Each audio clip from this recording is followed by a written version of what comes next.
صدر ٹرمپ نے اس کو تیزی سے اکھاڑنا پچھاڑنا شروع کیا.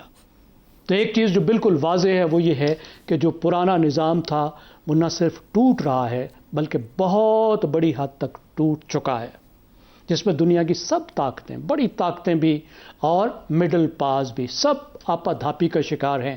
ہر کوئی یہ دیکھ رہا ہے کہ وہ اپنے آپ کو کیسے محفوظ بنائے، اپنی سیکیورٹی کا بندوبست کیسے کرے، کیسے دوسروں کے ساتھ الائنس بنائے، اپنے تجارتی مفادات، مالی مفادات کا وہ کس طرح سے تحفظ کرے. تو ہم دیکھ رہے ہیں کہ جو پرانے ادارے جو مدد کو آیا کرتے تھے، ان اداروں کی ساکھ کیا، ان اداروں کا اثر ہی ختم ہو کر رہ گیا. اقوام متحدہ کا، یونائٹڈ نیشنز کی سیکیورٹی کونسل کا، جو جھگڑوں میں آیا کرتے تھے، ان کی بات ختم ہو کر رہے گی. صرف ان کی ختم نہیں ہوگی کہ انہوں نے تو بین الاقوامی تنازع طے کرنے تھے. خود جو الائنسز بنے ہوئے تھے، جو بڑے بڑے الائنسز جو مسئلے حل کرتے تھے، وہ الائنس جو امریکہ جس کا کھڑ پینچ تھا، جو امریکہ کی طاقت کی علامت تھا، نیٹو، امریکہ نے کہا مجھے نہیں چاہیے یہ. یورپین یونین، اس کی حیثیت کم ہو رہی ہے. اور اس کے ساتھ ساتھ جو معاشی ادارے تھے اور جو ایک معاشی نظام تھا جسے سال ہا سال کی گفتگو کے بعد، مذاکرات کے بعد بنایا گیا تھا تاکہ پوری ایک ایسی دنیا جو ایک دوسرے سے جڑی ہوئی ہے، گلوبلائزیشن کی دنیا ہے، اس میں گلوبل قوانین ہو. امریکہ نے کہا کہ میں اس کو بھی نہیں مانتا، میں اپنی مرضی سے، اپنی مرضی کے معاہدے کروں گا، اپنی مرضی کی پابندیاں لگاؤں گا، جو میں چاہوں گا کروں گا. تو ہم دیکھ رہے ہیں کہ وہ ایک گلوبل جو ٹریڈ آرڈر تھا وہ بھی ٹوٹ رہا ہے. اب ایران کی جنگ نے کیا کیا ہے؟ ایران کی جنگ نے یہ پوری جو ادھیڑ تھی اس کو کھول کے رکھ دیا ہے. دیکھیں، کنفلکٹ کی ایک خاصیت ہوتی ہے، سوشیالوجی میں ہم کہتے ہیں کہ بہت سی چیزیں جو ایک معاشرے میں چھپی ہوتی ہیں، جب کوئی کنفلکٹ پیدا ہوتا ہے تو وہ سامنے آ جاتا ہے، پتہ لگ جاتا ہے کہ کون چودھری ہے، کون چودھری نہیں ہے، کون تکڑا ہے، کون تکڑا نہیں ہے.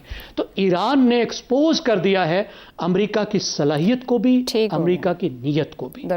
یہ دونوں چیزیں. تو ایک بہت بڑا خلا ہمارے سامنے. اب دیکھنا ہے کہ دوسری طاقتیں، پوری دنیا، خود امریکہ اس خلا کو کس طریقے سے بھرتے ہیں. کیا کوئی نیا نظام لانے کی کوشش کرتے ہیں، پورے نظام کو ایڈجسٹ کرتے ہیں، یا پھر جیسے چین اور روس کے صدر نے کہا تھا کہ جنگل کا قانون کہیں نہ ہو جائے، war of all against all نہ ہو جائے، کہیں اس طرف دنیا نہ چلی جائے. درست ہو گیا جی. شہزاد چودھری صاحب، تو کیا دنیا قانون کی حکمرانی سے نکل کر طاقت کی حکمرانی کے دور میں داخل ہونے لگی، یعنی کہ مستقبل کسی نئے گلوبل آرڈر میں تبدیلی کا ہے یا مزید انارکی کی طرف جانے کا؟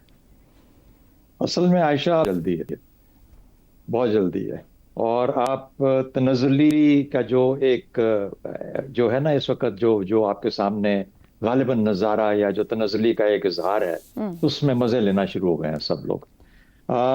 دیکھیے، بات یہ ہے کہ تبدیلی ایسے نہیں آیا کرتی. آپ کا سوال صرف امریکہ کے بارے میں نہیں ہے، یہ امریکہ کی تنزلی کا نظارے لینے یا مزہ لینے والا کام نہیں ہے. یہ بہت گہرا اور بہت بڑا سوال ہے جس کو ہمیں ایڈریس کرنے کی ضرورت ہے. اگر امریکہ کی پرزم سے نکل کے ہم تھوڑے سے اپنی سوچ کو اور اپنی نظر کو وسیع کریں تو پتہ لگتا ہے کہ تبدیلی دنیا میں آتی کیسے ہے. ایک تبدیلی ہوتی ہے ٹرانسفارمیشنل تبدیلی، ایسی ہے جو کہ یکایک ایک دم یا بہت چھوٹے عرصے کے اندر ہی ایک بہت بڑی تبدیلی آ جائے. اس کے لیے ایک ڈسٹرکٹیو ایکٹ کا ہونا بہت لازم ہوتا ہے. ایک ایسا ڈسٹرکٹیو ایکٹ، مثال کے طور پہ دوسری جنگ عظیم کے بعد ایٹم بام گرا، دنیا ہل کے رہ گئی. دنیا کے لیے ایک ایسا ویپن آ گیا جس نے اس کو تقریباً یہ سمجھ آ گیا کہ ہر کوئی ختم ہو سکتا ہے کرۂ ارض سے، اور اب تو یقینی طور پہ ہو سکتا ہے. تو وہ ایک ایسا ایلیمنٹ تھا، ایسا مومنٹ تھا جس کے بعد جو نظام تشکیل ہوا وہ سب لوگوں نے اس کو قبول کیا اور وہ یکایک تبدیلی آئی. دوسری تبدیلی ہوتی ہے ایوولوشنری یا ڈیوولوشنری، یعنی بتدریج تبدیلی، اور انکریمنٹل ہوتی ہے یا ڈیٹریمنٹل ہوتی ہے، لیکن آہستہ. اگر خرابی ہوتی ہے تو بتدریج، اگر اچھائی ہوتی ہے تو بتدریج. انکریمنٹل یا ڈیٹریمنٹ، یہ تبدیلیاں آہستہ آہستہ آتی ہیں. آج آپ جس کے بارے میں فکر مند ہیں ہم سب، یہ ایک بتدریج زوال کی طرف ہم جا رہے ہیں جو ہمیں نظر آ رہا ہے اس وقت، جس کی وجہ سے دنیا پریشان ہے، جس کے اوپر سوال بھی اٹھائے جاتے ہیں کہ کیا بنے گا، کیا ہوگا، اقوام متحدہ کا کیا ہوگا، ٹریڈ کا کیا ہوگا، WTO کی کیا حیثیت ہے. چین اس کے بارے میں بہت پریشان. اب ہوا کیا، پہلی جنگ عظیم کے بعد بھی تبدیلی ہوئی تھی. اس میں بھی ایک طرف بہت بڑا فاتح گروپ تھا، دوسری طرف ہارے ہوئے لوگ تھے. لیکن وہ جو تبدیلی آئی جس کا صرف پولیٹیکل ایک اینگل تھا، وہ زیادہ دیر چل نہیں پائی کیونکہ جلد ہی دوسری جنگ عظیم سٹارٹ ہو گئی. اور جب وہ دوسری جنگ عظیم سٹارٹ ہوئی تو اس کی وجہ یہ تھی کہ پہلی کے پیچھے کوئی معاشی آرڈر نہیں تھا جس نے اس کو سسٹین کیا ہوا تھا. دوسری جنگ عظیم کے بعد جو آیا، جب اس کے نیچے انڈر پننگ ایک معاشی آرڈر کی آ گئی تو سب کے سٹیکس اس میں شامل ہو گئے. سب نے کہا کہ اس نظام کو پکڑ کے رکھنا ہے کیونکہ اسی میں ہماری بھلائی ہے، کیونکہ اسی میں ہمارا فائدہ ہے، اسی میں ہماری معاشی فائدے ہیں. یہ وجہ تھی کہ وہ 80-82 سال تک ابھی تک چل رہا ہے. ایک بات. دوسری بات، ہم ایک بتدریج زوال یا بہتری کی طرف جانے کی اس وقت پوزیشن میں ہیں.